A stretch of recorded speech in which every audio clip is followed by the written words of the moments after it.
Hello friends, मैं हूं आपका दोस्त हिमांशु और स्वागत करता हूं आपके एकमात्र भरोसेमंद YouTube channel legal and social welfare की फ्रेश वीडियो में। फ्रेंड्स, आज मैं आपके लिए सुप्रीम कोर्ट की एक लेटेस्ट जजमेंट लेकर के आया हूं, जिसमें सुप्रीम कोर्ट ने कहा है कि चुनाव लड़ने का अधिकार मौलिक अधिकार नहीं है, यह कानून द्वारा प्रदत्त अधिकार है। तो चलिए जानते हैं क्या है पूरा मामला विस्तार से। सुप्रीम कोर्ट ने कहा है कि चुनाव लड़ने का अधिकार मौलिक अधिकार नहीं है, बल्कि एक कानून द्वारा प्रदत्त अधिकार है। जस्टिस हेमंत गुप्ता और जस्टिस सुधांशु धूलिया की पीठ ने विश्वनाथ प्रताप सिंह द्वारा दायर विशेष अनुमति याचिका को खारिज करते हुए कहा, कोई व्यक्ति यह दावा नहीं कर सकता कि उसे चुनाव लड़ने का अधिकार है और इसलिए किसी प्रस्तावक के साथ अपना नामांकन दाखिल करने की उक्त शर्त उसके मौलिक अधिकार का उल्लंघन करती है, जैसा कि अधिनियम के तहत आवश्यक है। कोर्ट ने सिंह पर 1 लाख रुपए का जुर्माना भी लगाया। सिंह ने पहली बार दिल्ली हाई कोर्ट का दरवाजा खटखटाया था, जिसमें भारतीय चुनाव आयोग द्वारा राज्यसभा के चुनाव के लिए जारी एक अधिसूचना को चुनौती दी गई थी, क्योंकि उन्हें अपना नाम प्रस्तावित करने की अनुमति नहीं दी गई थी। हाई कोर्ट ने उनके इस तर्क को खारिज कर दिया कि उनके बोलने और अभिव्यक्ति के मौलिक अधिकार और व्यक्तिगत स्वतंत्रता के अधिकार का उल्लंघन किया गया है। सुप्रीम कोर्ट ने उनकी एसएलपी को खारिज करते हुए कहा कि हाई कोर्ट के समक्ष रिट याचिका पूरी तरह से गलत थी।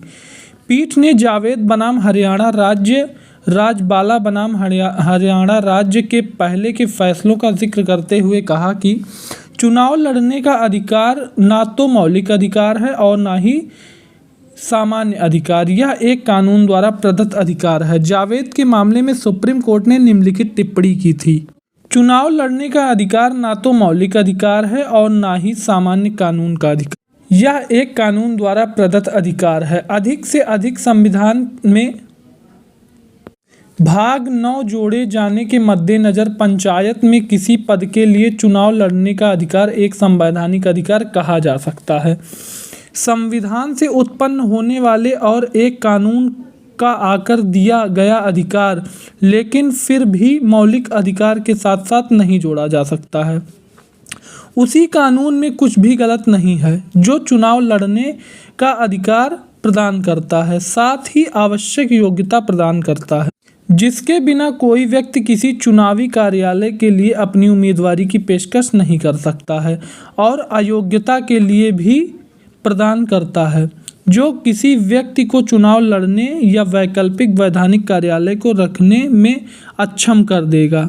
राजबाला के मामले में यह माना गया कि दोनों निकायों में से किसी एक सीट के लिए चुनाव लड़ने का अधिकार कुछ संवैधानिक प्रतिबंधों के अधीन और केवल संसद द्वारा बनाए गए कानून द्वारा प्रतिबंधित किया जा सकता है। अदालत ने कहा कि श्री सिंह को संसद द्वारा बनाए गए कानून के अनुसार राज्यसभा का चुनाव लड़ने का कोई अधिकार नहीं है।